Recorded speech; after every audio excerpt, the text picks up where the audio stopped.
What could have caused a catastrophic event in the heart of Maryland, USA? The collapse of the Francis Scott Key Bridge in Baltimore, triggered by a collision with a container ship, has sent shockwaves across the nation. But what's the story behind this tragedy? And what does it mean for the future? Today, we delve into the details behind this tragic event and explore the timeline of what happened that fateful night.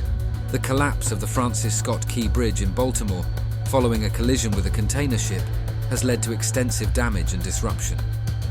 Preliminary reports indicate significant financial losses and potential environmental impacts.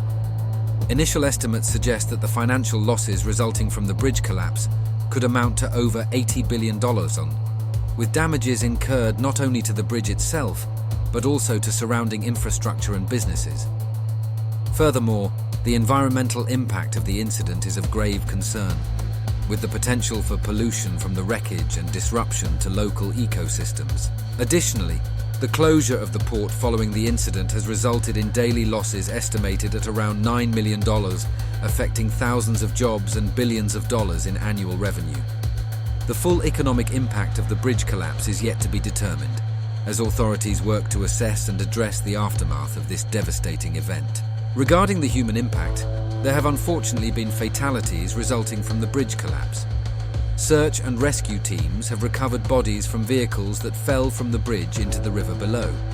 While the exact number of casualties remains uncertain, efforts to assess the situation have been complicated by the debris obstructing access to other vehicles involved in the incident. Additionally, there are reports of several individuals still missing following the collapse, further adding to the tragedy. Furthermore, the Francis Scott Key Bridge was deemed to be in satisfactory condition during its last inspection in May 2023, adding to the mystery surrounding the reasons for its collapse.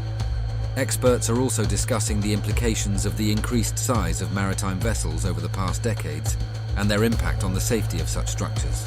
Finally, it is important to note the widespread consequences of this catastrophe for the region's economy and logistics.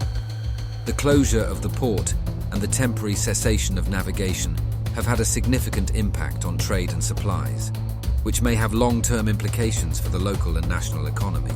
Already on the evening of the fateful day, a team of NTSB investigators boarded the container ship Dali and promptly secured the voyage data recorder, also known as the Black Box. Here's a breakdown of some of its entries.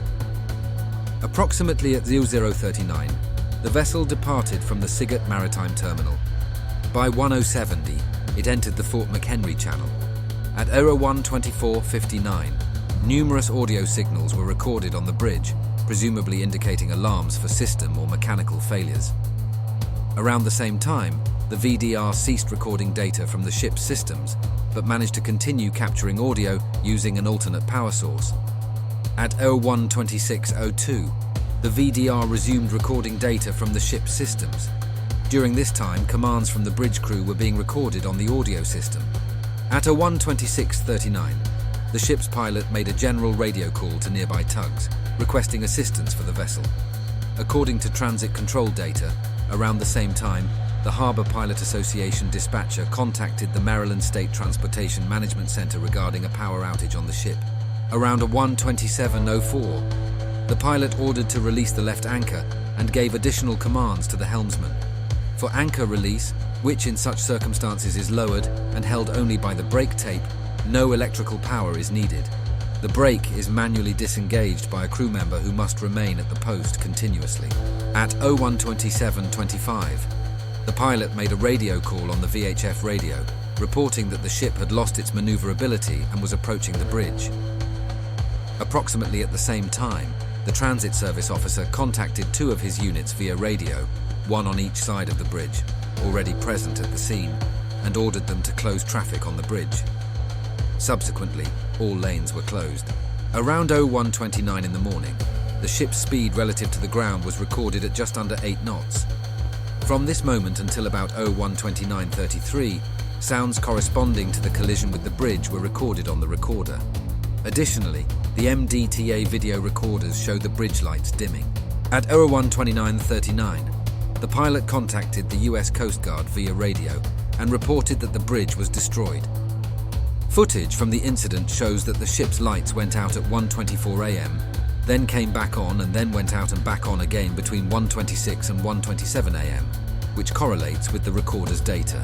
As you can see, the pilot's response was very swift, and he did everything possible to prevent the catastrophe. This was confirmed by Diamond, director of the American Pilots Association. All of these were the right steps, but it happened so quickly, and there was so little time. None of these maneuvers were enough. In the wake of the Francis Scott Key Bridge collapse in Baltimore, ongoing investigations are shedding light on the sequence of events leading to the tragedy. While commendable efforts were made by the ship's crew and authorities, the incident highlights the imperative for continual enhancement of maritime safety measures. As affected communities grapple with the repercussions, there's a collective call for support and resilience. This sobering event underscores the fragility of our infrastructure and the need for vigilance in disaster preparedness, with hopes that lessons learned will guide us toward a safer future.